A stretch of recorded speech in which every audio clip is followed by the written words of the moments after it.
Going live. We live. Hey everyone, welcome to the live stream.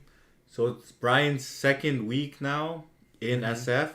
So we're gonna be covering a lot of content. We're gonna basically shoot like 3 different videos in this one live stream. But I'm just going live so people can ask questions and stuff. Let me quickly fix this chat and then we'll get into it. We'll give people a second to roll in. Wait, let me check if it's working on my phone. Let me check real quick if it's working on my phone. Oh, someone said hi. Yo, what's up? So Brian, quickly talk about go high level of how you want to structure this whole thing. I've been good, real good. Yeah, we've been good. Yeah, just for today's stream, I think we'll break it down in like 3 sections. So first one is I've been here for two weeks now, so I'll just cover kind of what I've been doing in those 2 weeks and just like anybody else that's trying to follow the process, what they can follow. The second part will be what I could have done better as I moved here, and then the third part will be covering what I did well. No, but you're also talking about like SSN, like all that stuff. Yep, the first part will cover like SSM, finances, housing, what SF has been like. Everything good over here, Jake? I'm just quickly fixing this. Yo, Richie Rich, you like the vid? You like that type of content? Should I do more of that?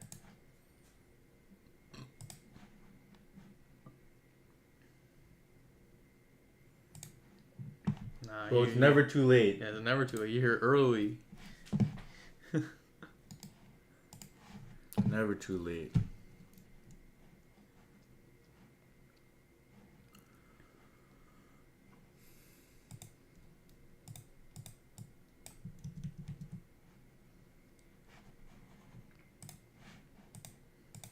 Why do you feel like you came late?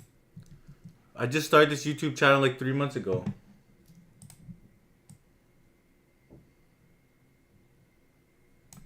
Appreciate it. This guy's channel is awesome. Thanks for the love.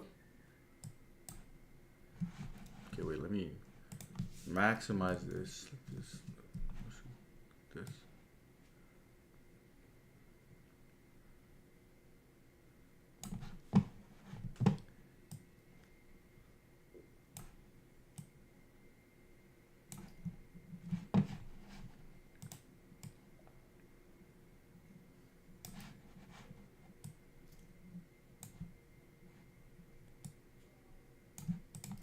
Okay, I fixed the sub count. I fixed the sub count. Yeah, fix the sub count for sure. Move this. When it comes to be unique, what do you mean by that?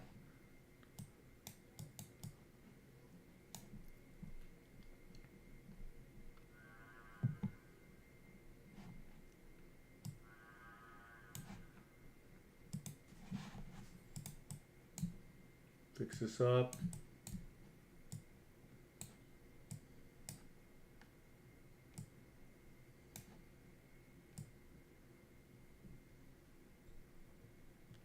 We're on the West Coast. Well, we're not pulling all nighter for sure. We gotta grind tomorrow. We're just doing quick video.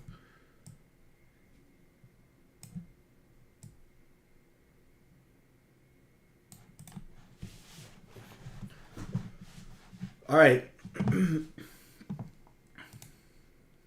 see. You can see our.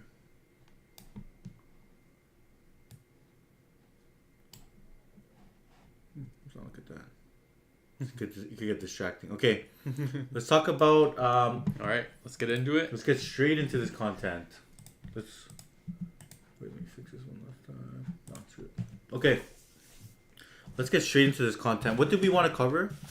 Yeah, just moving to the USA, part 2. Cool. So right. Just to recap, let's talk about. So we're gonna split this up. We're gonna make like 3 separate actual videos. Okay, I see it. Part 2. Okay. Let me get some water. You need some water? Yeah, get some water. Get some water. Cup. Everyone's still in this chat? It's still working?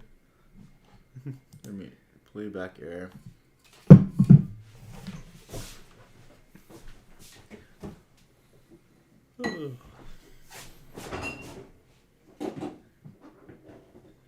Get nervous in front of these people or no? No, it's fine.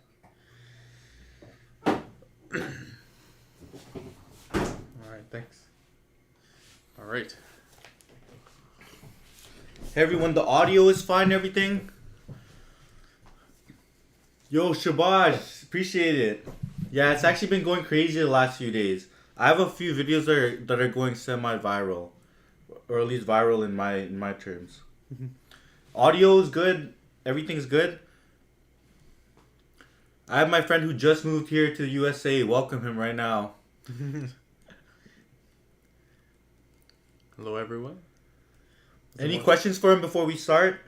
Anything you want him to cover in this video? Real quick. He moved here from Canada to USA. This is his first time working in Silicon Valley.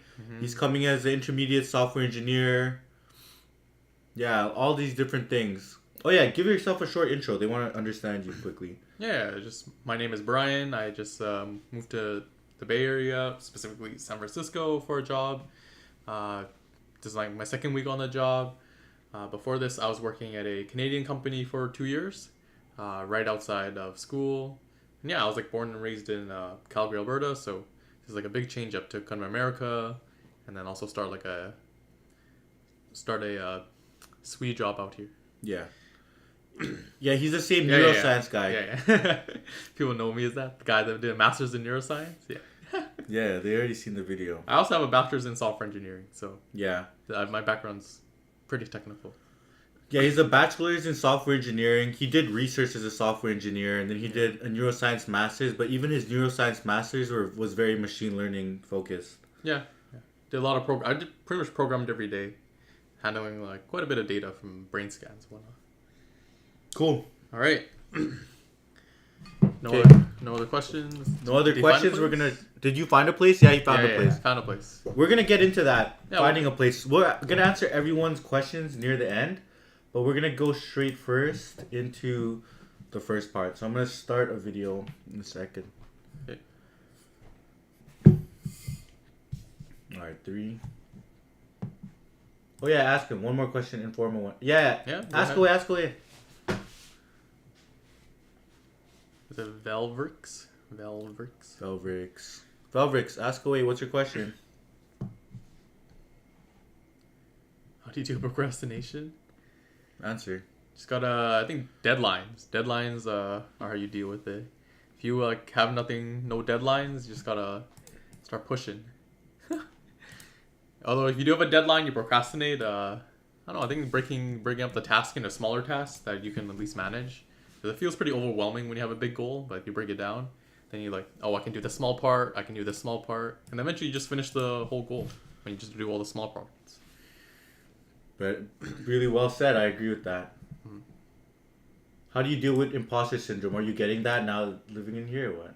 Yeah, I'm dealing with a bit of it. It's just like you hear all about like the Bay Area and SF, like these are like the top programs of the world pretty much. Right? A lot of big companies came out of here. So I don't think imposter syndrome like disappears too much. You just slowly work your way up to building competence, right? As long as you see yourself small wins, right? Doing small wins. Yeah. Do you think people are smarter from what you've seen?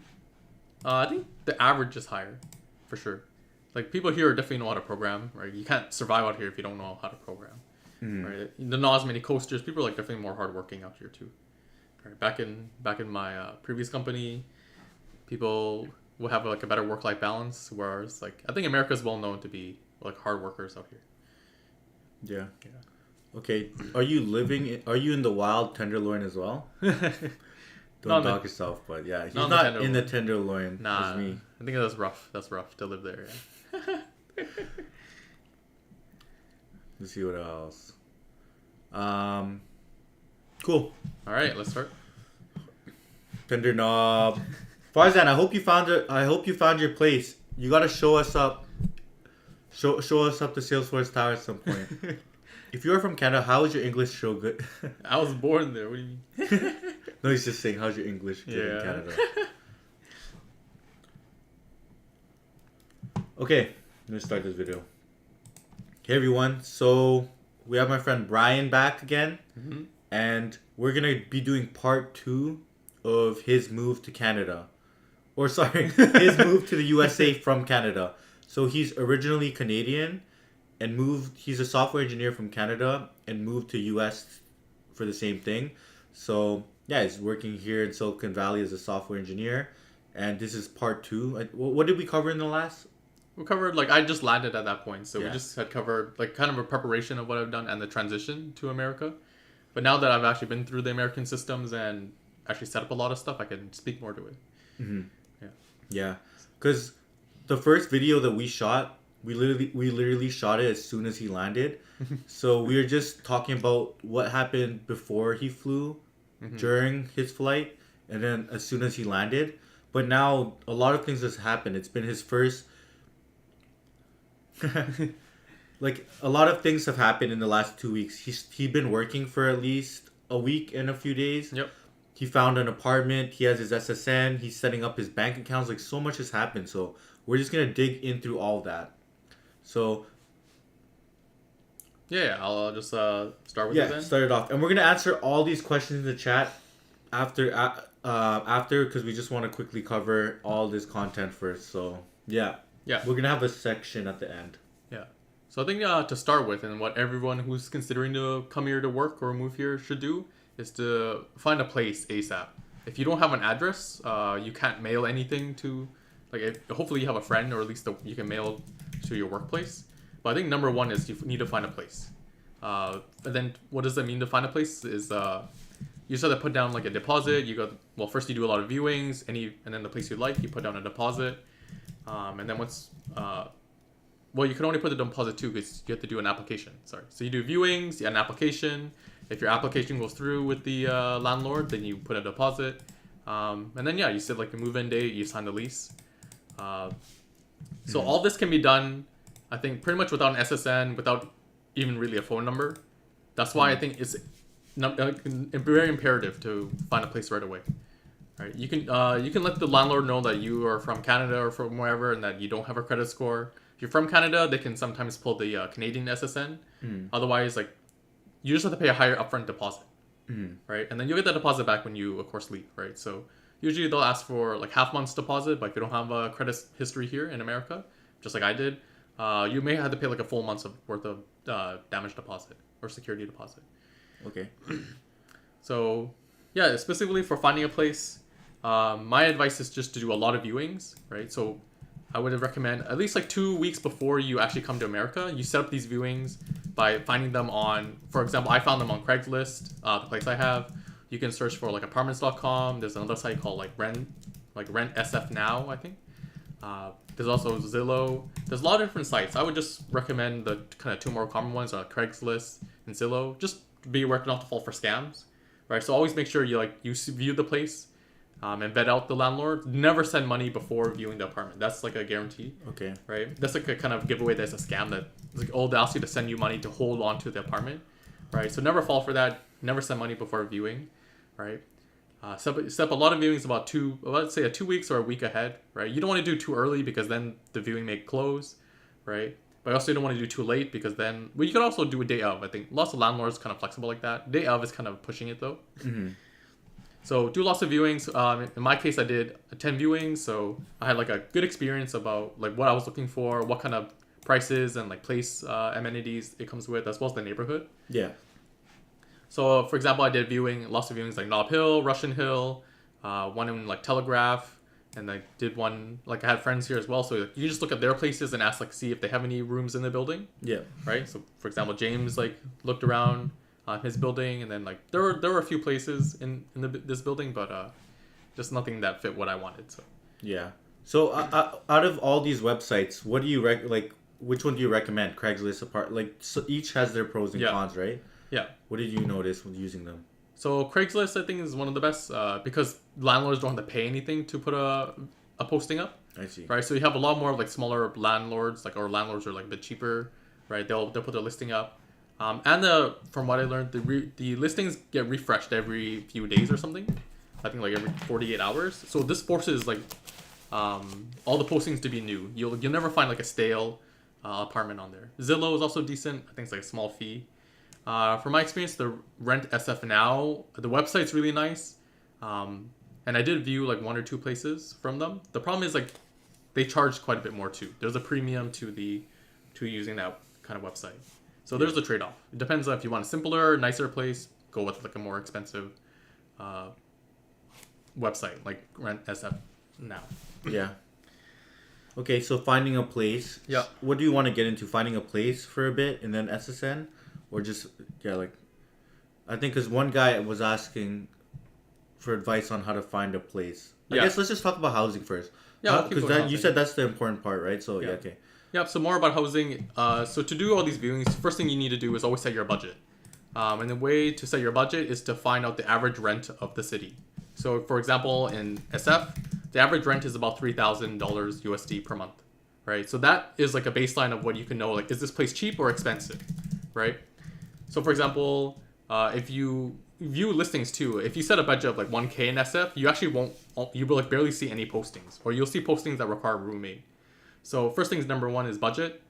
I would say the second thing is to set like all your amenities, like what you want. So make a list of like, can you deal with what kind of laundry do you want, right? There's kind of 3 types of laundry I learned. There's like off-site or like a laundromat. So you carry like all your luggage or laundry, to like a laundromat like down a block or 2. There's like in-building laundry, which is pretty decent, right? You just walk down the building, go down the elevator, do your laundry. Usually you have to pay for those. I saw like $2, $3 for each time you wash and dry. And then the best one is the in-unit. So you have the washing drying machine inside your unit. And this is the best because then it's at your own convenience. You don't have to pay, right? So laundry is one. A dishwasher is another one, another amenity. One thing I would say about the in-unit is that it's harder to get in SF because SF is an older city, so they don't have that as much as like other cities. Other cities, you'll pretty much have in-unit in every single apartment. Yeah. But yeah, that's why there's 3 different ones because it's an old city. Okay, continue. Yeah, laundry's first one. Dishwasher, like all like appliances. You want a fridge. It was crazy to me that I saw some places that didn't have a full fridge and freezer. Yeah. It's like they have just a mini fridge. And like if you don't use a freezer, then sure. But like fridge is important to me. Like smaller stuff that I didn't think would matter, like now matter to me. Like I have a big kitchen sink and that's really good because I would just wash dishes by hand. But now my bathroom sink is like tiny, which means like I splash water everywhere every time I use it. Okay. Right. So I think sink size, like kind of other things were like very basic things, like square footage, the type of flooring, like how many floors up the unit is, right? If it's like up 6 stories, you can't go upstairs, right? Whereas like if you're on a 3 or 2 second floor, 3rd or 2nd floor, you can still kind of walk up it. Yeah. Right. And far as that, there are door-to-door laundry services in SF. Yeah. Yeah. And then we're gonna get through phone number and SIM after. I think right now we're gonna focus on housing, but that's also a thing when you're thinking about laundry. One thing I noticed is like you can pay more for in-unit, but sometimes you can just pay for like a service as well, and it's like sometimes even cheaper than pay for service. Yep. Like the service is even cheap, so sometimes you should see, okay, there might not be in building or off-site, but the price is lower that's like really good that I can just pay for a service. Yeah, I think I was quoted like maybe $20 a month if you do like laundry twice a month. So something like that. I also heard like $600 a year. Yeah, there's services like that. Well, they just come up, pick your laundry, and it's pretty nice because then they'll do all the sorting for you, like all the colors and whatnot, and like dry for you and like do it nice. So that's also another option here. Other things to consider when you're doing viewings, I didn't mention it, but actually the most important thing is location. So for SF specific, I learned that SF is organized based on neighborhoods, and then within the neighborhoods, you actually care a lot about the street. So this is actually like a huge difference from where I come from in Calgary, where the street doesn't really matter too much. Even the neighborhood kind of matters. Well, for Calgary, it was like quadrant based, right? Northeast, northwest, southeast, southwest. Whereas now SF is more about neighborhood and like even the street matters. Right? Yeah. Right. I have a feeling this is probably similar to New York, where even the neighborhood and the street matter. But if you went to like a bigger city, a smaller city, it probably doesn't matter as much. So location is like a huge thing here. That's like a whole other topic. We can answer this right now, Farzan. Like, what was the biggest surprise or most unexpected thing you faced when you relocated? Biggest surprise to me was maybe like how noisy the city was. Because I live like pretty much downtown San Francisco, and I come from like a smaller town or like smaller city where we have like homes, right? So it's actually quite noisy to like hear your neighbors in the same building. Like you hear banging on the wall sometimes. Like people who when people come home late, kind of drunk, they kind of talk a bit louder. I hear like car honks and like random drunk people on the street too. So that's like a huge one of the big surprises I think. So not expecting that when I relocated. Okay. So, okay. What else about housing? And then we'll make sure we cover it. Yeah, the amenities you have, it's good. And SF is very neighborhood and very actually street based. And also specific to SF is like the hilliness, right? So you just gotta when you scout out a place, make sure to walk from where you plan to rent and like your work location and like nearby stores, so that you get used to how much elevation change there is. Because certain streets will be okay in SF, but you go down one or two streets and the elevation change is like extremely massive. Yeah. For example, if you go to California Street, the main kind of street in SF downtown, it's like extremely hilly. Like there's actually stairs for one part. That was like super surprising to me. It's just straight stairs in your sidewalk. So elevation matters a lot. That's true. That is weird. Yeah. Other parts, let's see. Weather is a big one. So if you're not moving just to SF, but say you go to like Seattle, New York, or like even like Texas or some other states, weather will be a big one. Thankfully in SF, the weather is pretty stable throughout the whole year. But if you went to like New York, you will get like actual like winter seasons which are much colder.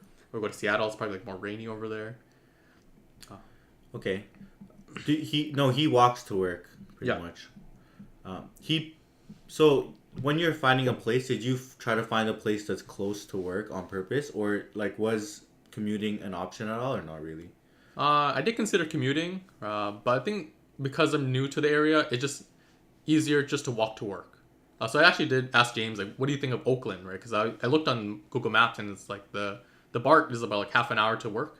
I'm like, that doesn't seem too bad. And the prices in Oakland are like quite a bit cheaper than downtown SF. Yeah.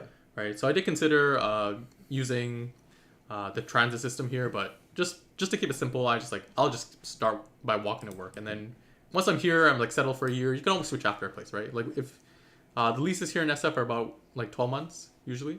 So if you decide like you don't like the place, just remember that you can leave after like a year or look for a new spot. Yeah. Yeah. What else do you want to cover? There's a lot. Let's see. Oh, for last thing about housing, I would say like get renter's insurance, right? Get renter's insurance. I'm looking to get it too. I don't have it actually. But I was getting some quotes a few days ago, and it's about like $160 per year, or about like $12 each month, and it covers quite a lot. It covers about 15,000 of your personal property. So if there's like a fire, burglary, like water damage, it covers quite a lot for quite cheap. Right? So renter's insurance is like really good value. I would say get renter's insurance. Yeah. Okay. So let's look at it. So find a place before anything. Try to find a place, and you could actually do that without a SSN.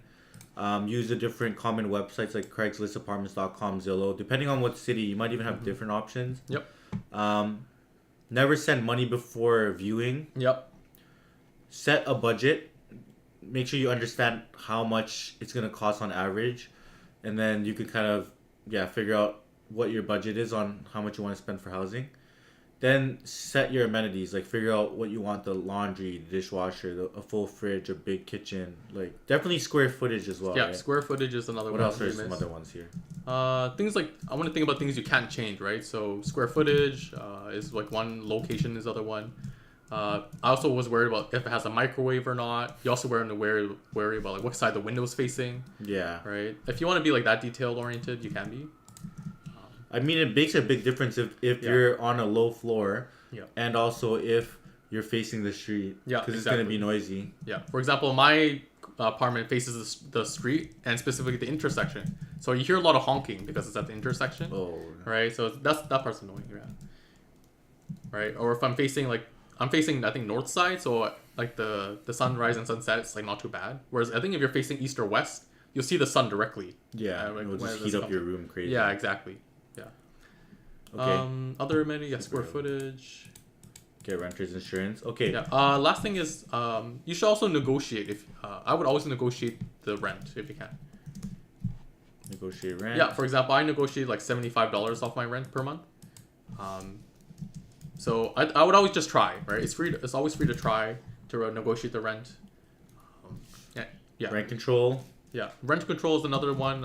That just means that the rent cannot increase above like an unreasonable amount per year. So that in SF that applies to I think buildings built before like 1980 or something like that. Yeah. 1970. The 90s, yeah, something along those lines. So this may and may not apply to your city. Okay. Yeah. Okay. But I think that's pretty much it. I covered a lot. Let's see. Let me look. Let me see. We covered everything. Housing. Okay. Let's talk about a bit your actually experience. Like, walk us. How fast did it take you to find an apartment, and just walk us through like how it was searching for stuff and then booking calls. Some things you would have done different. Yeah. So I landed March 1st, and then I had a hotel right away. The hotel was like for a week later till March 8th. So I think that was like a perfect amount because I started viewings not on the day I landed, but the day after. So I think I did like 2 viewings at first, and then James told me that was not enough. So yeah, at that rate, it was not enough. It's like 2 a day is too little. Yeah. Like I started. So then the day after, I bumped it up to about like 6 or 7 viewings a day. So like is that optimal? You think? I think you could even fit even more. Depends on how picky you are, right? If you're really picky, you need to do more viewings. If you're not as picky, right, you can do fewer.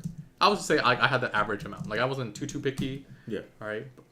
So 6 to 7 a day. Also, a tip is like try to find a lot of units in the same building because then you can knock out a bunch of viewings within one day.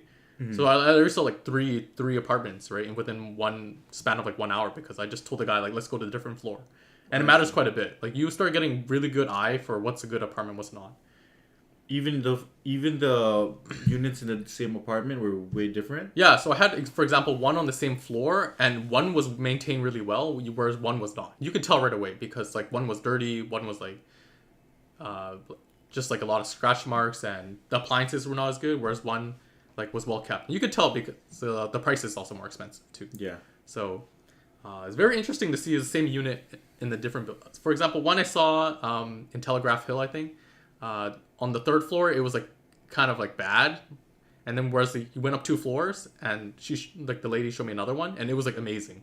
So it was like a huge difference, right? And the price was not even that different. It was only like $50 or $100 different per month, right? So that's why it's like very important to try to find ones. Try to just do a lot of viewings. Yeah. Yeah, honestly, that even happened to me. Like my current apartment right now. When I came to view the apartments, it wasn't even this one. This one wasn't even listed. And then I went, and then they showed me a bunch of the different units, and yeah, they're all different. If you go to the very basement of my floor, very basement here, it's like fully newly renovated areas, and then like this one is kind of older one, but still more renovated, and some are just pure old and small. Yeah. So that's James's tip is actually to use a real estate agent because they know people who are trying to rent out their property. So real estate agent is also a good tip. Did you use a real estate agent? I didn't, but surprisingly, my apartment landlord is a real estate agent. So. Oh yeah.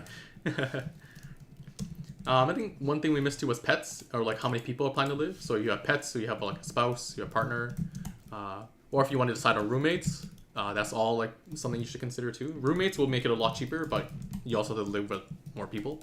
Yeah. Right. So up to you if you want to deal with roommates. If the property allows pets or whatnot, yeah. Okay, so let's just dive a little bit deeper into how you are actually getting these viewings. So you would look on Craigslist, and then you'd find like a number and then call them. Like, how are you scheduling everything and making calls and stuff? How are you managing your time there? Yeah, exactly. So the tip for doing fast viewings is to never email, and they also is a tip mentioned to me a lot too, is that the phone number is always best. So I would just text the landlord and be like, hey, like, are you available for a viewing like today, tomorrow, or like even the day after? And then like you just set up a time and date, and then the landlord will come back to you. They'll be like, yeah, I'm available these days and times, or some of them were like, you can just come right now and see. Yeah. Right. But sometimes you have to be respectful of the landlord. They have to come from like quite far away to show the place. So call them if you want. I did a lot of texting. Just if you by the time you email, it might be too late.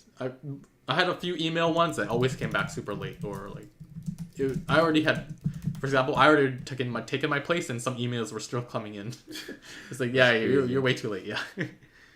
So the setup is like, yeah, go on Craigslist, have a bunch of viewings ready, and just start texting people. Say, oh, I want to see this viewing. A tip for me was that you put the address in the text, so that way it reminds you that this person's number is linked with this address. Okay, put the address. Yeah, and then I also schedule contact name basically. In a way, yeah, that'll be smart. Okay. And then I scheduled all these in my calendar, so make sure you don't have conflicts with viewings. Yeah. So it's like the second I confirm the viewing, I put in my calendar, and I would just set about half an hour time. You also budget like walking or like translating to the viewing, but put everything in the calendar. Yeah. And then when the time comes, you show up like on time or like 5 minutes early. Yeah. Wait for the landlord to open it up. And then you want to do like a thorough walkthrough, right? So one thing I would do right away is like turn on the water. Me, like, I had a funny story. Me and James walked into this like really kind of sketchy looking place, and then I was just doing the walk around. And then James turned on the bathtub. I think. No, I just the first thing I did walked in. I turned on the kitchen sink. Yeah, and then it came out like brown and yellow. I'm like, holy shit! Like, imagine drinking that water. It's like, hell no. Yeah, that's crazy. Yeah. So, yeah, do a thorough walkthrough. Like, make sure no mold under the sinks. Check the smell. Yeah. Some crazy water. Also, I went to a really nice one once. Yeah. And then I turned on the sink. That was like the one thing that was bad about it. But I was like, that's a hard no. If the water doesn't come out clean. Yeah. Yeah, just do a thorough walkthrough. Like, just like imagine how you would set up the space too. Right, like you think about like I would put the bed here, I would put my desk here, I would put the TV couch here, right? So you need a. What do you mean by thorough walkthrough though? Like, could you go explain that more? Well, just use all your 5 senses and like just be a judge. Like touch everything. I was like touching all the like lights to turn on, smell everything, right? Make sure no moldy smell, no like smell of cigarettes or smoke. I was like opening all the cabinets to make sure they were working, right? Turn on all the water, like sinks, faucets, like shower, flush the toilet. Step on everything too. Like you want to check the flooring to make sure it's like not too squishy or like weird anywhere. Yeah. Right. That's what I mean. Like also look out the window. Right. See what you see out the window. Yeah. That's what I mean. Yeah. Suss out the neighborhood. Suss out the neighbors a bit. Like make sure that. Yeah. Keep your ears open. Like are the neighbors already loud? Do you hear traffic bad? Yeah.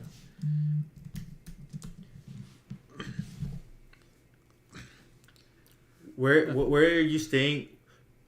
He had a hotel for a week, so when he moved here, they gave him a relocation bonus. Mm-hmm. So he used the relocation bonus in order to pay for a hotel for a week, and it's enough to even pay for a few weeks, probably, right?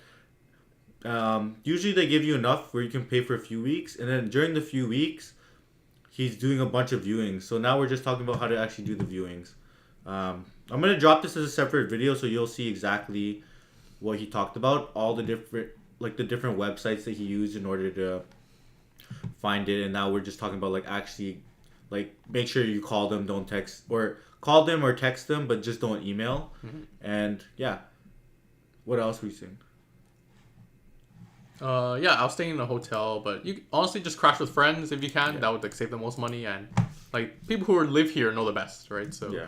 So for example, James helped me a lot. Like just by looking at the map, he could tell me right away whether that was like in the Tenderloin or not, or whether that was a good area. So yeah, I did the hotel route. You can do Airbnb, crash at friends or family. Yeah. Do you cook or do you use DoorDash? I do cook at home, so I was like a stove was important to me. Apparently, electric stove is more cheap than a gas stove in terms of utilities, but yeah, I don't think it matters too much. Okay, yeah, we'll probably spend a few more minutes on housing. Let's just make sure we captured everything. Are the worst areas? I don't know. I actually don't know. Yeah, I can't say. Probably, yeah. I actually don't know. I don't know. But at least for the SF, we can tell you if, like, there's kind of 2 main areas you want to avoid in SF. I think. Yeah. The Tenderloin is one, and then there's 6th Street or something. Yeah, 6th Street. Yeah. But it's gonna change. You never know. Yeah, who knows? So the streets change of what's happening. But yeah. Okay, what else related to housing? Oh yeah, you said like bring at least $10,000 when you come. So for housing specifically. Yeah, so that gets also into the finance part is that I did not come prepared with enough cash because I was renting out a place for 2,200, um, and then they want that much amount as a security deposit plus the first month's rent, right? So I needed like 4,400 right away. Yeah. Right. This is on top of like me spending just to like food to like live out of the hotel. So it's like transit and like Uber rides and whatnot. Yeah. So I would say 10,000 is like a lot. This is because I say like the average rent in SF is 3K. So if you find a place, right, you have to deposit 3K right away. Yeah. As well as pay 3K for the monthly rent. So that's 6K, right? And then like say add like a 4K budget to like have a hotel and like have food, right? Have transport. So say like bring quite a bit of USD. I only brought about like 4K, and that was definitely not enough. Yeah. Right. So try to bring as much cash as you can. Recommend around 10K. You could get by with more like 8K, 7K too. I would say not less than like 5K though. Yeah. Between 5 to 10 is like a good amount. Okay. Anybody have any questions before we move on away from housing towards more about finance and SSN and stuff? And just like think for a little bit and just make sure we cover it. Yeah, just the whole That's process. everything? That's everything? That's quite a bit, yeah. This is quite in-depth too. Number one is like location, like you can't change that. The whole process of viewings, finding out Craigslist, texting them or calling them, setting up the viewing, and then just going to see it and make sure like if you like it. And if you do like it, normally you have to pay an application fee of like $30, right? So that application fee they use to like check the your credit score, as well as like do a background check and whatnot, and call any references you have. So you have to be approved for the application, and then you can actually like put down a deposit and rent the place. Cool. Okay. Alex, somebody said why didn't you look in the marina at all?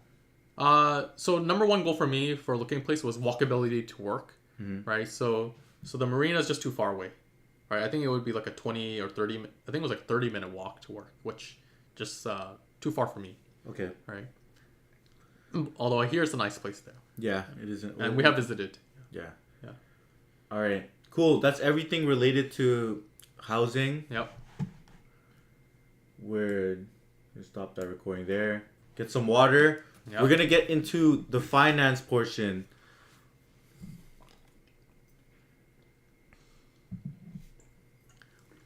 Yeah, SF is definitely expensive.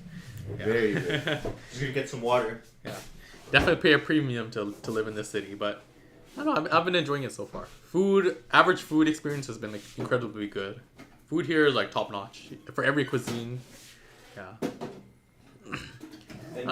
And you're well traveled too. Like you've tried food in different places. Yeah, I've been to Vietnam, Japan. I've been to like Dallas, Texas as well, and then like a lot of Canada. Food here is like pretty good.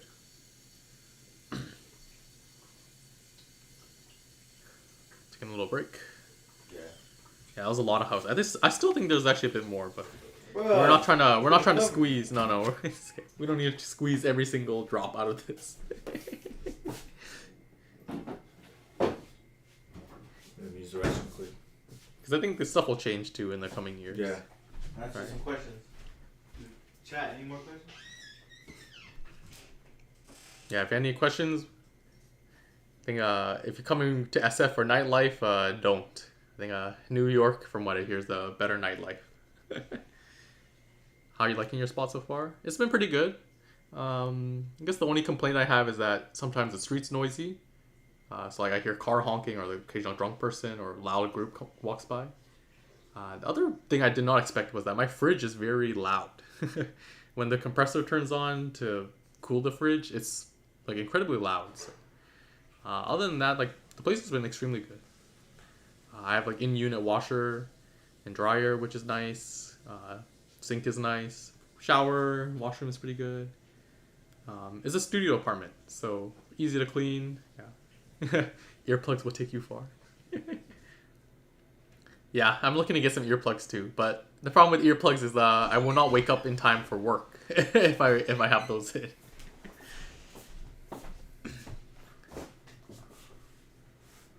Yeah, I saw that same thing too, Farzan. Like a mini fridge under the bathroom sink. Yeah, you see like weird and like stupid stuff like that. I would avoid those places. Farzan, do you lock in on a place yet? Or what?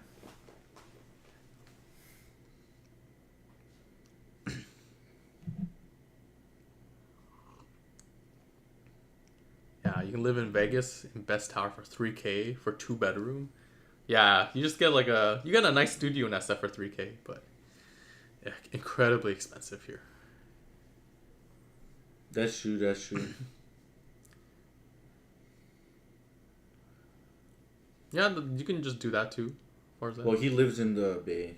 Oh, Or like, but far. Afar? Yeah. There's some people that just transit into work. Like I was talking to one person at work today. They took like an hour just to drive to a BART station and then take the BART. Some people take I think it's the Cal train, right, from San Jose. I'm like, that's quite a long transit. Yep. Y code. Basically, the premise of this video is the first video that we shot was him literally just landing in SF. We shot the video within 3 hours of him landing into SF. So we mostly talked about before flying, during the flight, and then some things after. But now he's been here for 2.5 weeks.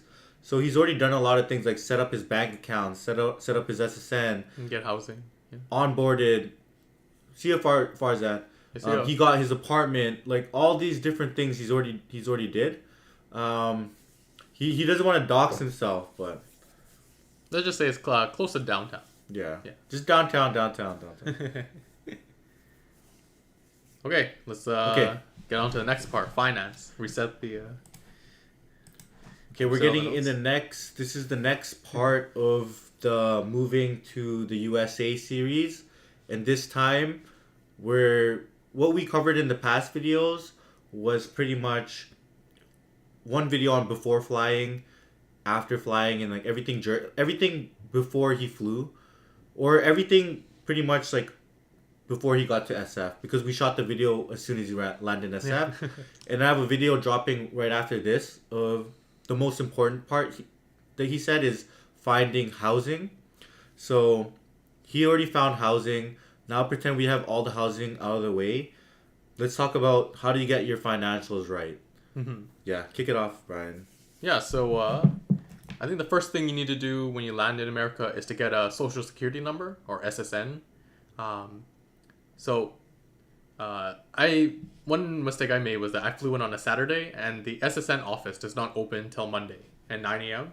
So I was like kind of doing almost nothing Saturday, and Sunday I was doing viewings, right? But then Monday is like when all the stuff opens up, right? So I would try to time your flight to be like when the SSN office is open. So I think they work from like 9 to 5, 9 to 4. And come in on like a weekday. So Monday, Tuesday, Wednesday, Thursday, Friday. What about a Sunday? So you can like land and get your stuff. You can do ready. Sunday too if you don't want to like be like on the dot. Yeah. Right. I think Sunday's good. Saturday, I also just use that day to relax. So it's not too bad. But number one is like get the SSN. You do this by either apply online or you go in person.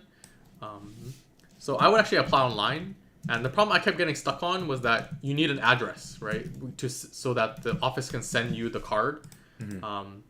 So I should have just used like a friend's or family address, or like even my work address. But I was like kind of delaying not applying online.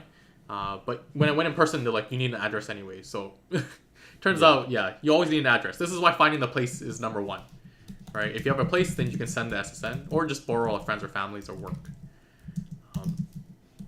So to get the SSN, what I did was, like 9 a.m. on a Monday, I just walked into the SSN office. You just had to wait in line. It's actually really long, so I would get there early. Like a lot of old people were there, for some reason. So you just wait in line, you get your number, and then eventually you get called up to like the officer, and then they ask like, what do you need? So then you say you're like a foreign worker, you need an SSN. And then you have what you need is your passport, as well as what they call the I-94, which is the entry into a U.S. Statement.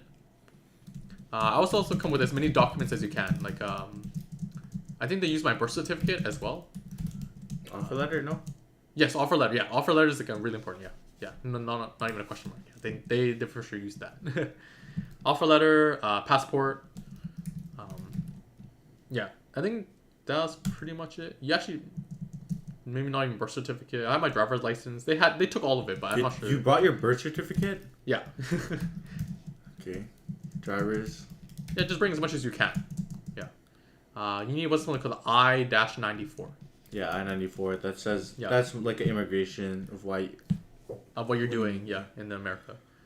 So those are tips come on a weekday during the office hours. Have your documents, like passport, I-94, or whatever like visa you have as well. Like even this, just check the website. Don't go for Yeah. what we're saying because maybe we missed something. But go check the website and figure Yeah. out what you need to bring.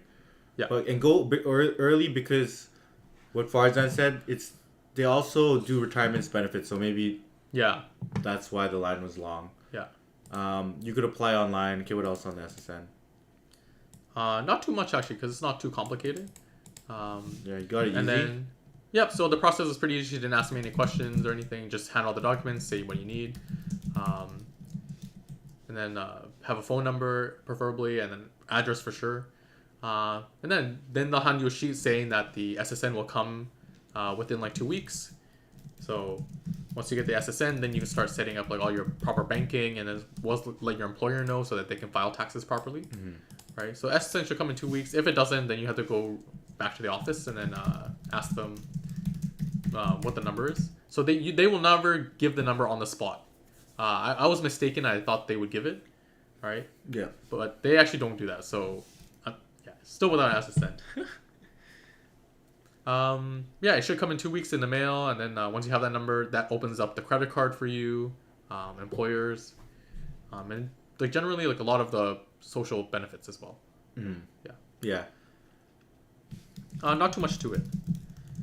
So that's like the SSN side, I would say. Mm-hmm. Then we can jump to like the finance side now. Yeah.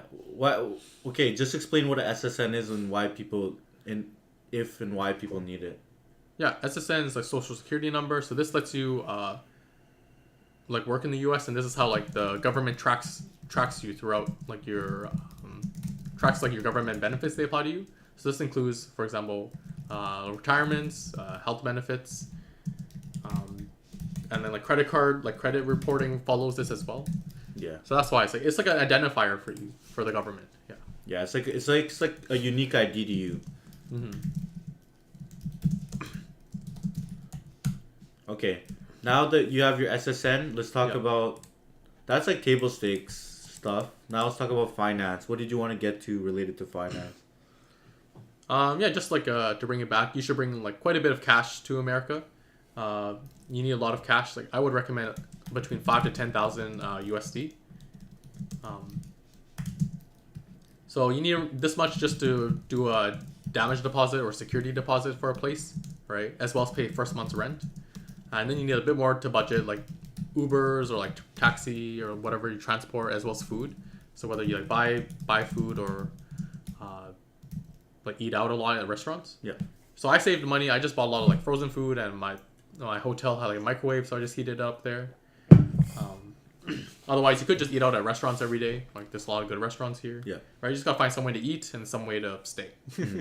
Yeah, I agree. Yep. So the other parts of banking, so you can actually open up a bank account without an SSN, and only certain banks let you do this. The one I went to was Bank of America. So I did my research beforehand. They said Bank of America lets you open up an account without an SSN, but you do again need your I-94 as well as your passport. So opening up the bank account lets you get paid, lets you finally start shopping without cash. Like you can use the debit card they give you. So yeah, the process was that I set up an appointment online with Bank of America, the nearest branch, right? The closest one to my hotel. And then I just went in and I'm like, okay, I'm here for my appointment. And then it's like, you want to open up a bank account? And then you just talk with the advisor. You let them know you don't have an SSN and you're not like a U.S. citizen. You're like a foreign worker. So they'll ask you for like an I-94 and passport. You just give that to them. By the way, you can get your I-94 online. There's like a website the government provides. You just put in your, I think, passport and like last name or something. Yeah. Right, and you get your latest I-94. So the appointment, talk to the advisor. They can help you set up. They'll ask you like a bunch of questions, right? Also have some cash on hand to deposit into the account. For example, the Bank of America account, they wanted, I think, like $100 in the checkings and like $50 in the savings, right? You just need some like a minimum amount to deposit. Yeah. Right, just to start. So that sets up their checking account, and then from the checking you get 3 numbers, like the bank number, account number, and then the routing number. Maybe it's like 2 or 3. I'm trying to remember. How was it renting or opening up a credit card with no rent or credit card history in the U.S. system?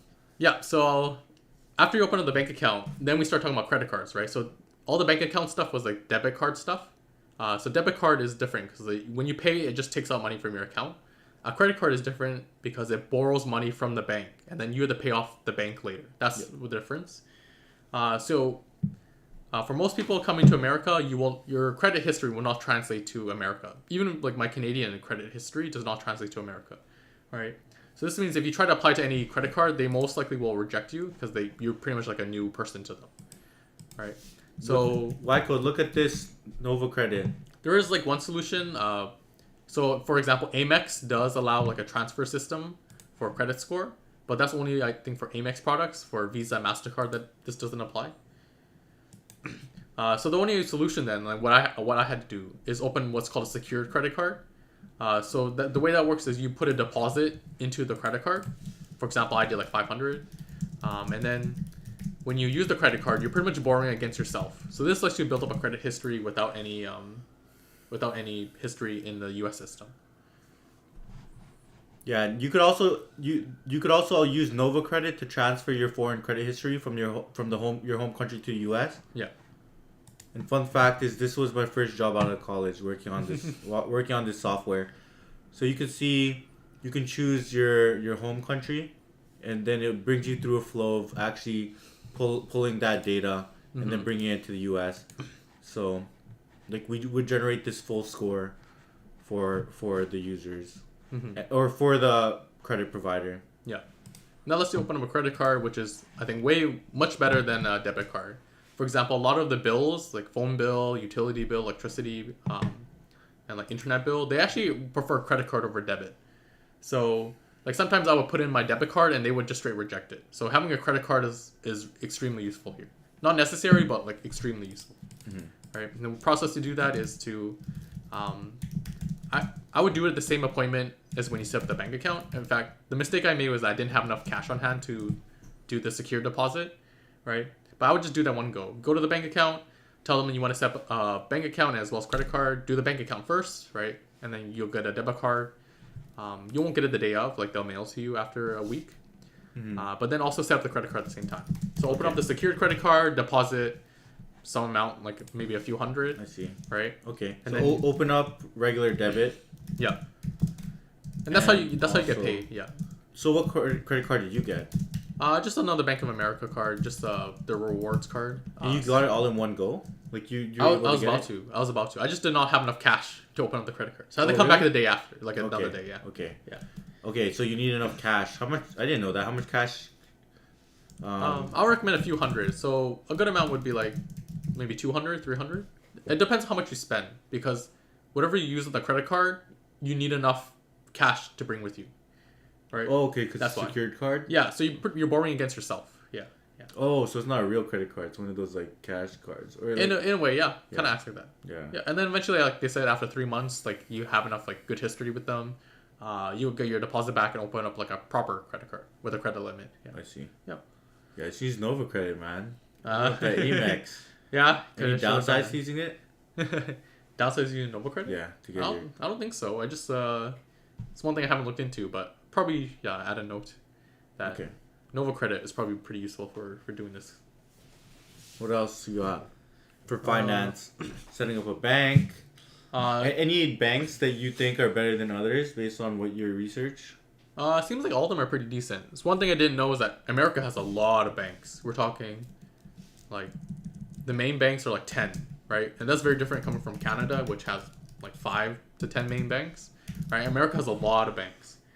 Bank of America is good because you don't need SSN to open an account, right? Here are some good things about like Chase as well. Just research like the big banks in America and eventually open one. Why? I have Wells Fargo's for the last 4 years. Should I close mine? Someone in the chat said don't do Wells Fargo's. Maybe. I'm still learning about America. All I know is Bank of America has been good so far. So that would work for me. The only other thing is to also notify the banks from your previous country. So for example, I come from Canada, and you want to notify them because like if they start seeing transactions from like America, right, they may close your account or freeze it, thinking like it was stolen. Yeah. So notify banks from foreign country. Also, if you don't have enough cash to bring to America, another option is to use a no foreign exchange fee credit card. Um, so if your country has that, for example, in Canada, there's like the Scotia Amex Gold card, which has like no transaction fee. So that saves you quite a bit of money of like when you spend in American dollars, but you can pay with Canadian. I see. Yeah. Bring a no exchange. If you can. I used actually the Wise card a lot. So that was really helpful. The green debit card. Yeah. That was extremely helpful until I got my debit card. Yeah. Okay. Yep. Or just have like straight cash. Opening up that bank. So once you open up the bank account, you just throw all your money in there, and now you have like a debit card with some money in there. Yep. Nice. And then that bank account is also how you get paid from the company. You know what Norbit's Gambit is? Yeah, so this is like a Canadian specific one. It may actually apply to other countries, I'm not sure. So if you're trying to exchange a lot of, for example, Canadian to US dollars, there's like multiple ways. One is like going to your bank and asking for cash. That's actually the most least efficient way because you pay a lot of fees, right? But it's also the most but it's also the most convenient because you can just go to any branch and just be like exchange my Canadian for USD, right? The way I did was like you can go to a third party exchange and they often have like the best rates for cash at least, right? If you need like physical cash, right? Otherwise, so I would say the bottom tier would be like the main chain banks and going to the teller to get the cash. Well, the next step up would be third party foreign cash exchange, right? Like Wise or and stuff, not Wise. Like it was like some random in Calgary is like Prime FX, I think. It's like there's a Cal4X, I think. These are like third parties just deal only with foreign exchange. And the step up, the third step up would be Wise and these no FX credit cards, right? But if you need to exchange a lot of cash, we're talking like above 10,000. I would use what's called Norbert's Gambit. So this is like probably like the most efficient way to transfer like Canadian to US. The trick is you buy Canadian stock, for example, I think TD, and then you need to tell the brokerage to switch or to what they call journal those shares into the US version. So this doesn't work with all stocks. This only works with specific stocks. TD is one example. There's like another stock that's well used. I'm not sure. You can do research. And then once you journal those shares, then you can you can sell those shares and they'll be in USD, right? So now you just converted Canadian dollars into USD dollars. Okay. Okay, that makes sense. Yeah. There's a specific note. You can only do this at Quest Trade, I think, or like certain brokerages. Not all brokerages do journaling, or if they do journaling, they may charge a fee. So there's like a lot of nuance to this. It's specific to Canadians as well. Yeah. Okay. And then also talk about like cutting ties with your foreign country, because when you move to US, the US is very specific. The IRA is gonna want to collect every single dollar they can because they if you're making money in a foreign country, they usually don't like that. So talk about like cutting your investments and all that stuff from Canada before you move. Yep. So I would recommend everyone do this is to talk to a cross-border accountant. Right. So this is an accountant that specializes in the tax code of both America and Canada, and is also like good for optimizing both as well. Right. So I talked to the accountant and they said to like sell off my entire TFSA account. The reason being it's considered a foreign trust in America and that gets taxed really heavily. So any money you make in the TFSA, if you're in Canada, it's tax free, but not in America. Same applies probably to the FHSA. The ruling's not been set yet, but it will probably be applied to FHSA, so just be on the safe side. The RRSP is safe on the federal level, right? Meaning the U.S. government does recognize it as a retirement account, but certain states may or may not recognize it, right? So, for example, we're in California. California does not recognize the RRSP, so you would have to pay some tax on the gains made in that account. Okay. Yeah. So those are the investments, and then if you have a margin account, you will also be taxed. You'll be taxed in Canada as well, right? But you also tax in America, but you'll be taxed at like a foreign rate, and it makes things really complicated. So if you want to keep things simple, just sell everything in your margin or cash account. You can hold the cash. That's perfectly fine. In fact, the accountant told me cash is king when you come here. So just sell any investments, but it's free to have. You're fine to have cash. Okay. Only the gains you realize that they're taxing you on? Yeah. So only the gains, but you'll do something called a deemed disposition when you leave Canada. So when you file taxes for the next year, they're going to ask you like when did you leave Canada, and then they're going to consider you have sold those investments in your account the day you leave Canada, right? So you actually have to pay tax on those gains. It's like you realize the gains. So that's why it's complicated. Even if you don't get gains, you may get dividends from your ETF or stock, right? And those are counted as capital gains. Okay. What else? So yeah, cross-border accounting, get rid of all investments. Cash is king. And then you may have to file, for example, you need to file taxes in both your previous country and your new country. For example, I worked in Canada a bit this year, and then I also am now working in the US, right? So I will have to file taxes in Canada for next year, as well as file taxes in America for next year. So this is where the cross-border accountant comes in. They know how to optimize like a lot of the tax code, dependent on like which country you want to claim as and whatnot. Like taxes are incredibly complicated. I would highly recommend a cross-border accountant. It is expensive, right? To file the taxes for me, it was like for next year will be like a few thousand like USD. Wow, that's actually right? a lot. Quite a lot, but like James. You sure you want to do that? Well, like you said, the IRS is wants every dollar. Like if you make a mistake, they're gonna charge interest, and if you want peace of mind, yeah, you should not try to DIY this. We'll talk about that later. That's a whole different topic. Yeah. What else on the finance side? Cutting ties with previous country. You just need to bring a lot of cash here, setting up all the banking system, and then yeah, it's like there's a lot more advanced topics in America. Like even I'm still learning it, so maybe one day like we'll get to that, like credit card turning in America. Yeah. Like how to do proper investing, like the different account types in America, 401k, Roth IRA, like the methods as well, like the backdoor Roth IRA, as well as something called a mega backdoor. Yeah, there's like crazy stuff like what to invest in. That's like a whole nother topic, right? Yeah. These are the basics just to get you started in America. Yeah. Okay, let's see. Let me just look over. Any questions for him? Let me just look over his list, make sure we're covering everything. So I'll say this finance side is the investing side, right? Finance is just like your day-to-day budget, like how do you actually just live and spend money. Whereas the investing side is how you make more money. Yeah. Let's talk about budgeting quick. Even I have not heard of that. That one's new. Might have to research that. Is that real? Not that I know of. Talk about budgeting real quick. So I spent about like 1,000 Canadian dollars for a hotel for a week. And then to maintain like your Bank of America account, like they'll tell you as well. You need like a few like hundreds or thousands to maintain the account, or else you have to pay a monthly fee. As well as like budgeting. What else did I do? I try to cheap out as much as possible because I'm here like in America to make money as well. Yeah. So I didn't eat out too much. I like went to Costco, bought a lot of like frozen food or like food that you can eat within a week. So I had like a freezer, like a mini fridge. In my hotel, I just bought like some fruits and like some pre-cooked chicken breasts and some lettuce. So just ate that for a week. Yeah. Right until you get your real apartment. Yeah. I think high level, just things you need to like. Cut old investments before moving to USA. Open up a bank account.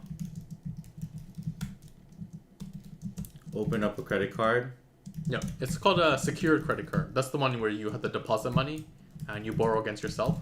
And this is pretty much the only way you can open a credit card. Yeah. But it will be very helpful in the long term. You use Novo Credit if you want a real Amex card. So Amex has a special system where you can transfer your Canadian credit score to the American Amex, right? And they do that system through Novo Credit. Yeah. What else? Once you have a credit card, you have your bank account, you cut off your old investments. Is that everything you want to cover on your finance, essentially? I guess the next step would be to open up new investments, right, in America. Like, once you cut off your old investments, you still want to keep investing. Yeah. So opening up new investments would be like a whole other topic. But basics would be like learning the accounts, what to invest in. Akash, what's up? Open up new investments. Yeah. Okay, cool. So you just pretty much, if you want to just redo your strategy and wherever you were. For example, in Canada, I was doing like the Canadian couch potato strategy. Right, so I think in America they don't call it Canadian couch potato. It's called like other terms. Yeah. I think for my research, like something called boogle heads, It's good. I think it's like following some guy called Boogle. I don't know. Is that what I'm saying? No idea who that No is. idea. Yeah, that's like a whole nother thing. Cool. Cool. We'll cut it there. All right. Any questions roll in before we're gonna shoot the last part of this series, which is things I would redo and things I did well from Brian's perspective. But yep, that was everything about finance. I'm gonna stop the recording there while everybody asks some questions. All right. Does this work for students also? No, this is mostly for graduates and stuff. I think students is like, or do you have any advice for students? Well, students, I think if you're broke, right, you don't really have investments, so you don't have to worry about that too much. Yeah. Right. If you actually do have investments as a student, like you had stocks and you're holding, like I would be a bit careful about coming, like just to do even a 4-month internship in America and then leaving. You might want to be careful about that. But this is more geared towards people like professionals, like long term, like postgraduate. Like a lot of this still applies to students. You just cut back on a lot. Like as a student, like if you come here an intern, you still need a bank account to get paid, right? You still need a credit card to spend. So, is anything like a lot of this stuff still applies. Yeah.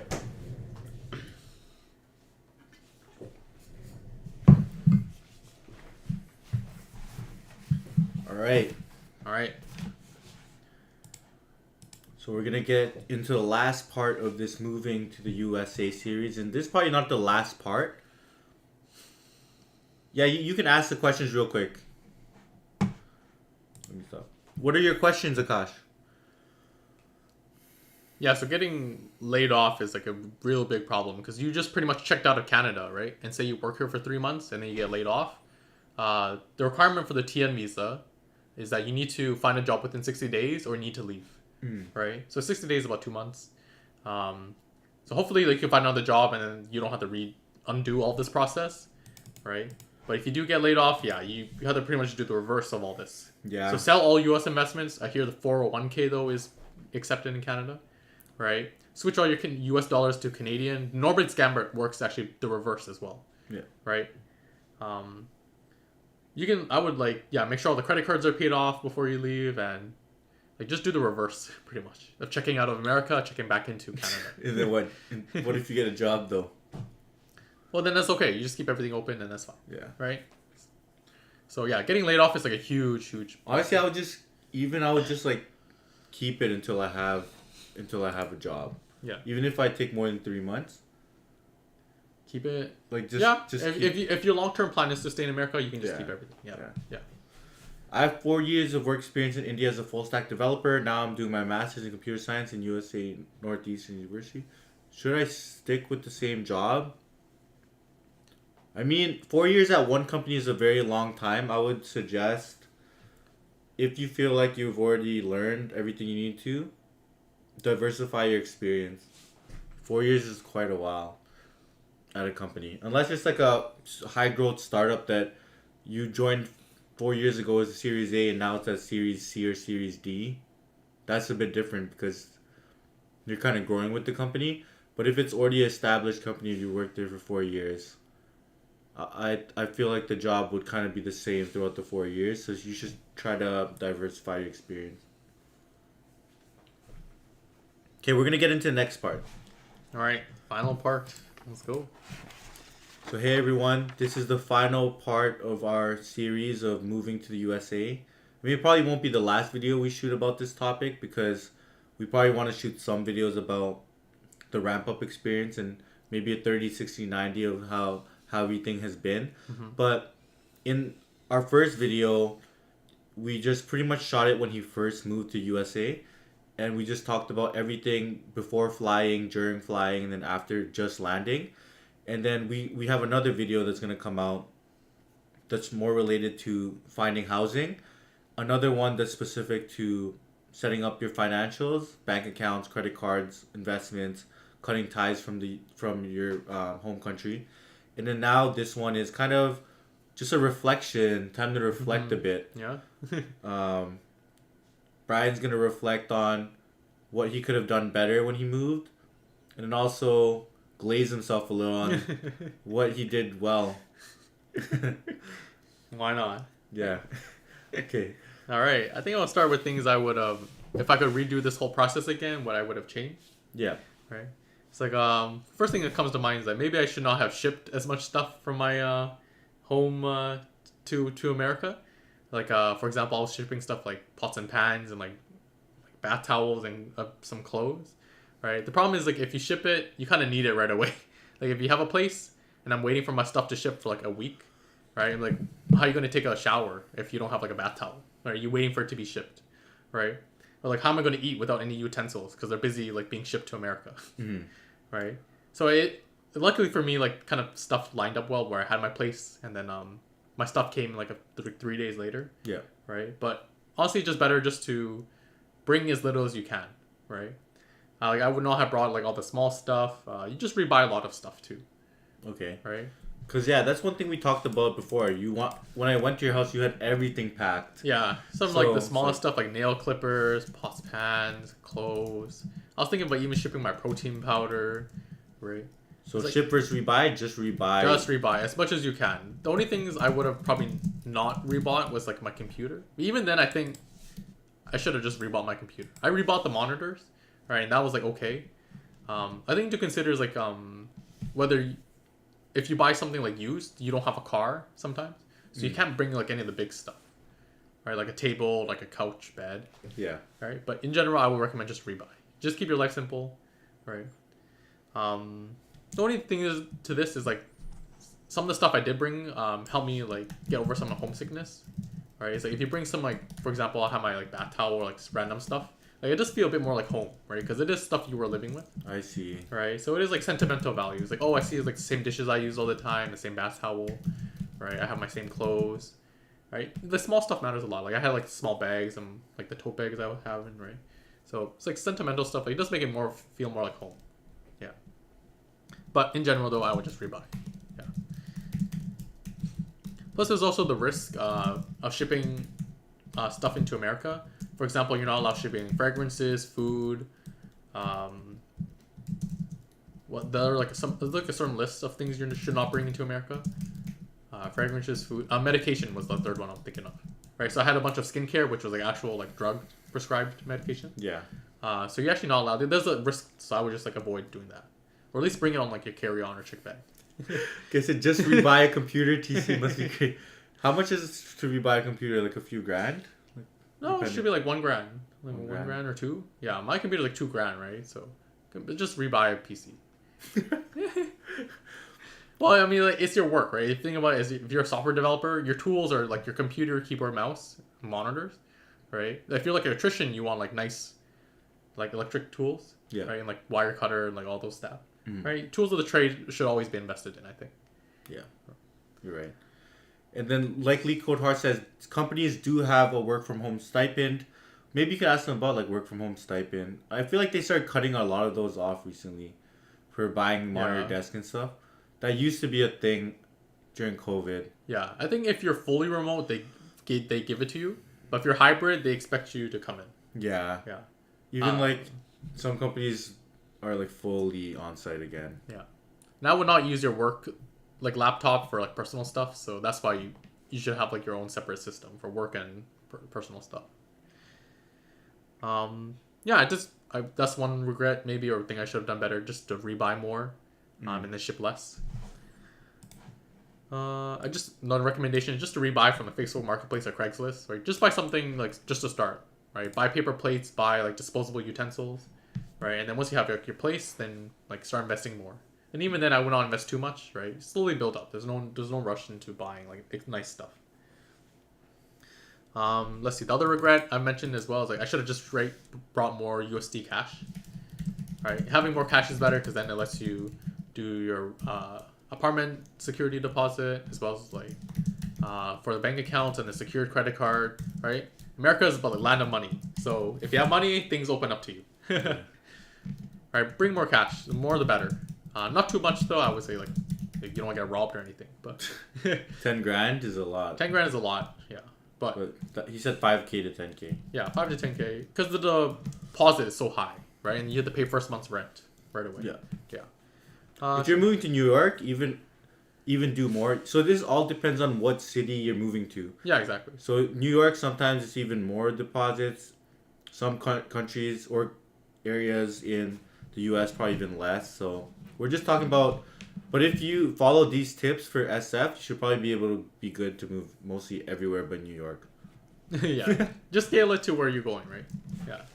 The thing is, you just bring a lot of USD, regardless. Yeah. Other things is to like prepare better. For example, like I had already sold my TFSA at that point, but I think the account needs to be closed before you come here, right? So it's not good enough to have $0 in there. It's actually better just to straight have it gone. Same applies to the FHSA as well.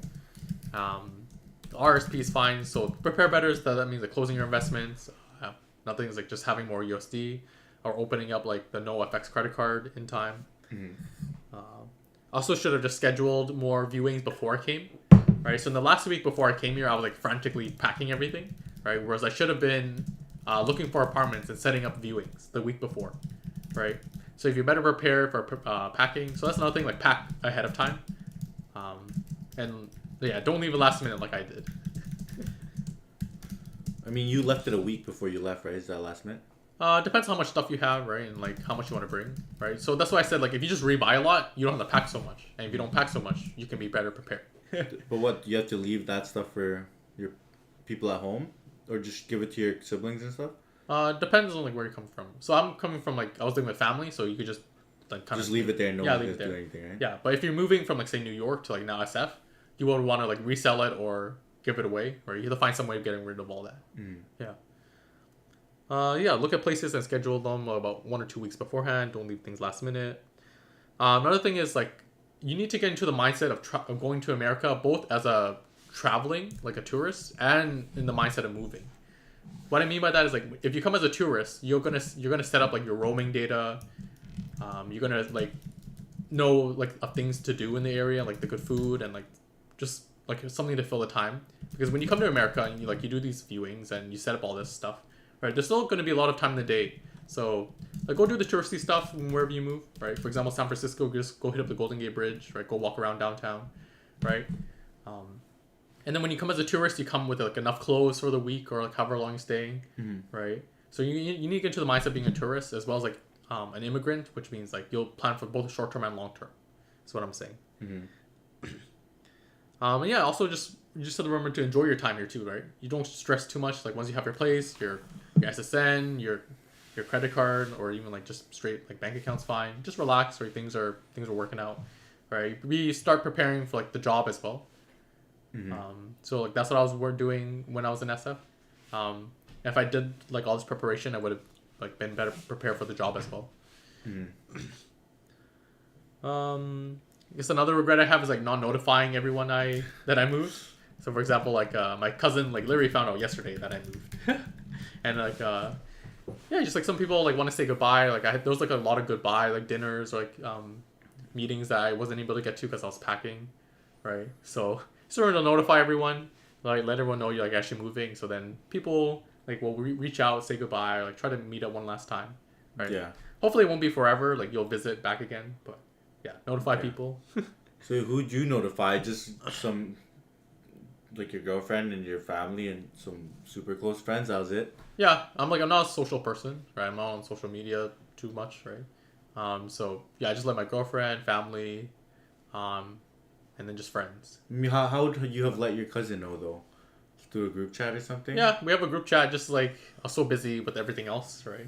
Trying to optimize everything and like prepare for everything that sometimes you just forget the people part, which is honestly probably more important sometimes. Yeah, honestly, right. A lot of people found out through like I would just post it more, and then they're like, "Oh, did you move? Because you posted SF like 6 times across 6 different months."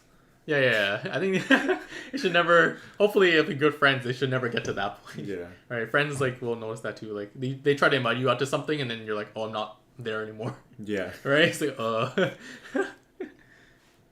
notify the people moving and hang out, like spend time with like the people you care about. That's a lot to do right before you move. Yeah, I know. Like you're trying to be prepared, right? Yeah. All right. These are the mistakes I would have done. Mistakes that I would have done differently. like there's I think a lot of different strategies it comes to when you try to move to America, right? I think people were really surprised that I was gonna move here and then look for a place within a week. I think the strategy most people do is like come here for like a week, right? Look for a place, set up the SSN, set up the bank account, and then leave back to your home country, right? And then come back properly when your lease starts, when your job starts is I think the proper way to do it, right? It is more expensive this way, right? But I think the time savings and like having everything set up is way more important than the money saved, right? Because once you have a place, you can now tell the SSN like to be mailed here, right? The bank account will be all set up. So then when you land the second time, you won't have to stress as much. But like, okay, thinking about that a bit. Yeah. What if you have to work in the office for a few days? No, so for example, I started like March 1st. Yeah. Right? So I should just came the first week of February, right? To scout a place, to set up the SSN, set up the banking, right? And then after the like February 7th, I should just went back home. But you needed some stuff. You needed your I-94 and stuff to set up your SSN and bank. Yeah, so the thing about the visa is like the second you get the TN visa, the I-94 will just refresh the second time you come back in, right? You'll get a new I-94 every time you enter the US. Okay. Right? Once you have TN visa, you can just travel back and forth. But I think you need to enter 10 days before your start date in order to get TN visa. Is that the requirement? Yeah. There's a few things related to that. Okay, I'm not too sure about that. Yeah. So that strategy is like a bit, yeah. You can only enter. So there's a, I don't know about that strategy if that would actually work. I think what you did is like the only way for your job. I think that was the only way. I think. Okay. You solved it. If that's the only way. Paul's good. Yeah. Okay, so those are like I think the general mistakes. Otherwise, like time to glaze myself now. Yeah. What did you do right? Stop beating down on yourself. I think I did a lot of things right because like a lot of things went smooth too that I don't mention. Like I kept my previous phone number, which lets me like continue all my two-factor authentication, and I actually used my previous number for like all the landlord texting because I didn't have an American number yet. Yeah. Right. So just keep your previous number. I still have it actually, and I plan to keep it for about a year, and then I'll transfer it to like a number forwarding service, so you can still receive texts, but you just can't receive any calls or send any texts. Right. Well, like keep your old number. I'd say at least for a year. Switch to like a cheaper plan, right? Because you won't be using data. You won't even be calling much or texting from the old number. So keep it for a year. Switch to like a cheaper provider. Like I'm in Public Mobile, like $15 a month, right? So switch your Canadian number to a cheaper one, and then I had planned to buy an American plan right away. So that was well. I just went with Mint Mobile. It's like $15 a month again. Yeah. So I think keeping my old number went well. Also, like friends and family to contact you, right? They still have your old number. Yeah. They'll be messaging you. Yeah, exactly. Yeah. Other things I did well, I think I found a place pretty fast. Like I was not that picky. All right, so I found a place. I think within 3 days of me actually landing. All right, so finding a place fast is like really key because then you have the address, which lets you do the forwarding of like the SSN, the bank account, and whatnot, right? Finding places like really crucial. Send all the mail there. I think I planned out my first few days pretty well. All right, so this is also why I tell people like go get your SSN right away, go get your bank account right away. All right, I had the hotel booked like months in advance, right? So that made it a lot cheaper. Also, like was planning like, well, what am I going to do with the hotel? Like, how am I going to eat? All right, so you could eat out at restaurants every day. It gets expensive. So I just like planned like a one day to Costco, kind of like the day after I landed, right? So I had the hotel for a day. Also planned out the hotel and microwave and fridge, right? So you just like buy some like frozen food, just heat it up. Nice, yeah. That's a different strategy than me because I was like, I moved there. I was like, so I'll just like eat a restaurant on the chin for now. Yeah, I mean it's good food here. It's like if you have the money for that, you don't care too much. Yeah. I didn't have the money, but you can still live like that. Let's see. Just your future self will pay. And okay, planned out.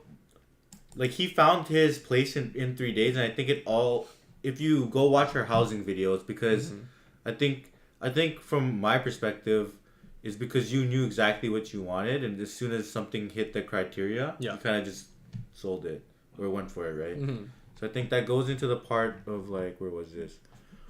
Of like figuring out your budget and setting the amenities that you actually need. And then if you actually hit these ones that you actually need, just sign that thing right away. right? Is that why you, or why do you think you found your apartment so fast? No, it's just exactly like this. The thing, once you do enough viewings, you know what the good ones are, and then once you see another good one, you'll just like hit on it right away, right? Or like I hit on the good one first, and then I did a bunch after, and then you just go back like, okay, I'll just do that one then. Yeah. Okay, so just do as much viewings as possible to calibrate yourself as well. Like calibration is important. And then if you have this checklist that is like your must-haves, right? Yeah. There's no point viewing a place with no like full fridge for me.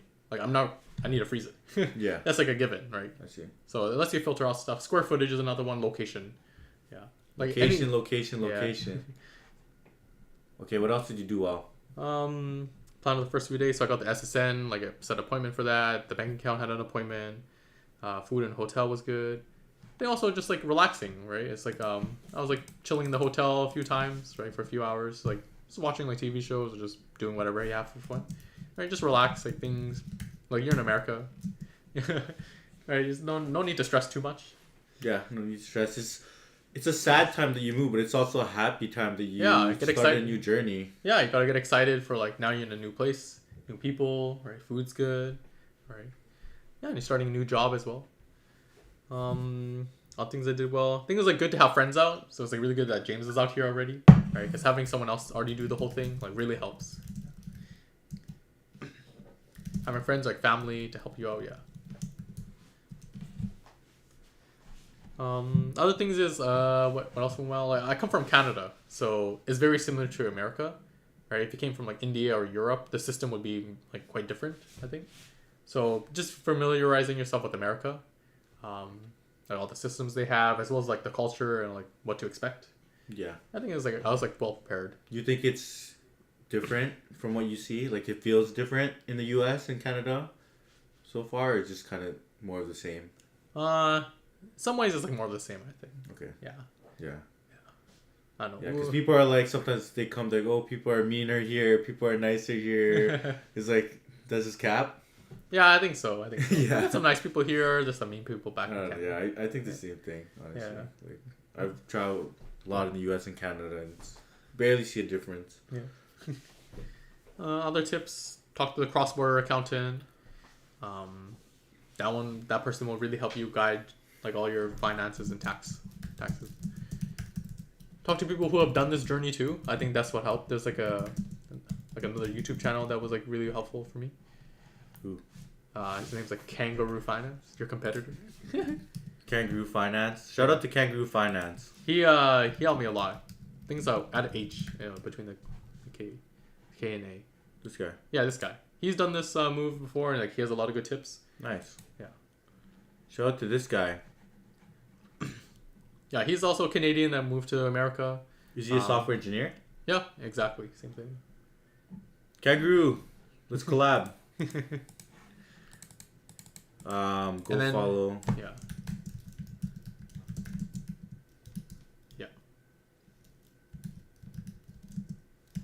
Whatever. What else? Oh, and then like yeah, if you're, I think no, that's everything. All things doing well. Cut clean ties with Canada. Still like maintain with your friends. Still in relationship still is going well. Yeah, long distance is hard, but that's a whole nother topic. How about your family and stuff? Like everything's good with your family? Yeah. Like did everything go well with your move with your friends and family? You think that part went well? Yeah. Besides some not knowing that you moved. Yeah, things went well. Like, and let the parents know after I landed. Like I'm here, I'm safe in America, and then after I got a place, let them know again. Job starts, just keep them roped in. Yeah. Yeah. Siblings know that I'm here, and like they already started shipping stuff to me for me to bring back to Canada. Yeah. All that's so, but you suggest not like just buying it and not shipping, or you still don't. Because things could break too, and they ship it, right? Yeah. That's also the main thing that he mentioned. Like he one of his boxes was literally like cut open, or like had ripped open in it. Yeah. Like I think I stuffed it too much, too heavy, and those boxes go through hell and back. What else? Let's see. Otherwise, learn American system, bro. You did a good job of like learning everything, because even 2 weeks ago when you didn't know anything yet. Yeah, I like literally just landed. So now. Now you actually adapting. adapting well. Knew all the different accounts, backdoor, colossal backdoor. No? What's it called?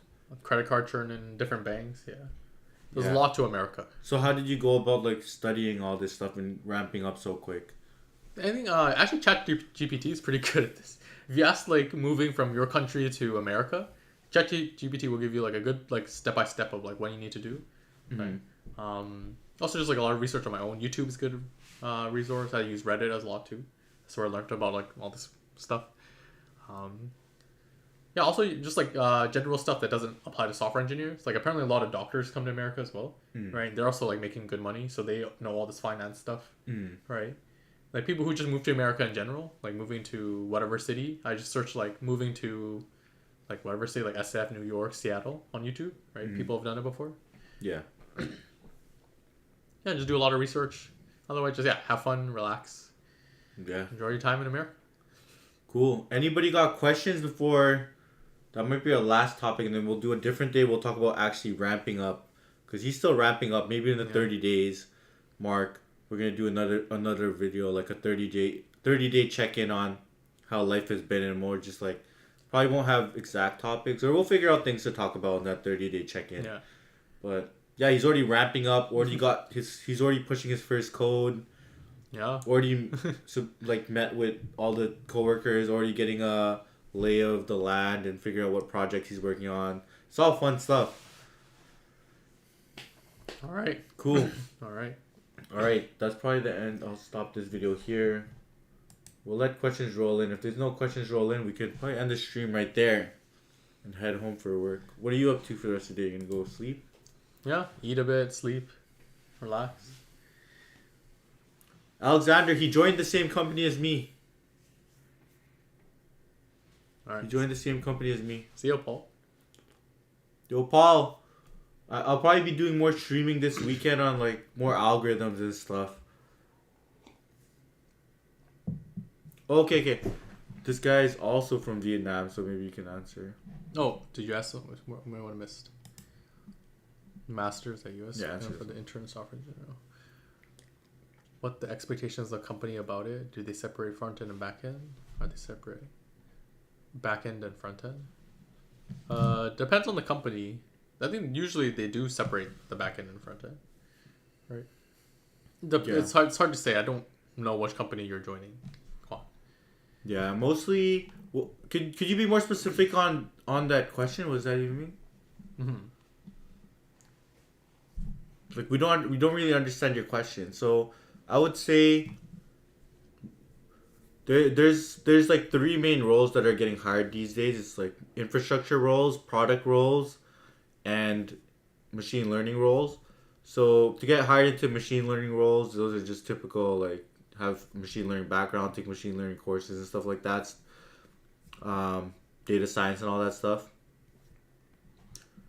Chad, I'll take a look later. Probably not today. The product roles are more like full stack development, or you could work on the front end, or you can work on the back end. So, yeah, those are those like more product focused roles, and you could work like on mobile as well. So, honestly, I would just study everything, so I don't get pigeonholed into just front end or mobile, to have as much options as possible.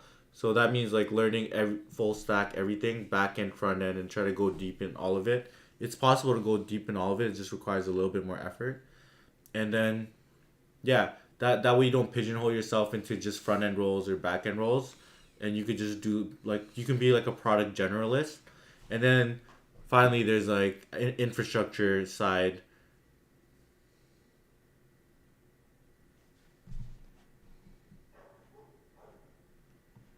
Can you share a little bit of things that I need to follow up when learning masters? What are you studying though?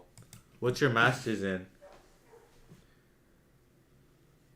Yeah, that'll help a lot. What masters and maybe what university? Y code. How long does it take to go deep in everything? MECS. I don't know how. Like you never stop learning. I would just say don't just like focus so hard on one thing. especially if you're just learning on your own, you really when you're working on side projects and stuff, you only get a surface level of like try to get a surface level understanding of everything and how everything fits together. And then I mean really when you start working is when you get really deep into some of this stuff. But when you're doing side projects, I would just try side projects across different things.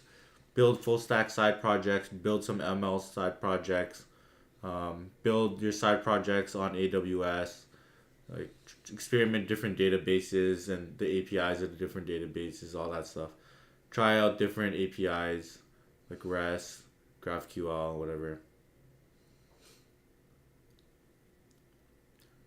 Yeah, cool. All right, we're gonna let Brian go because he's still wrapping up, so we need him to be ready to work tomorrow. But thanks everyone for joining the stream. This is gonna drop as a 3-part series. Please, if you have more questions, just let us know. And yeah, we'll see y'all in the next videos and streams. I'm gonna end that here. Yeah. Thanks Brian. Welcome to US again. Thanks everyone for coming.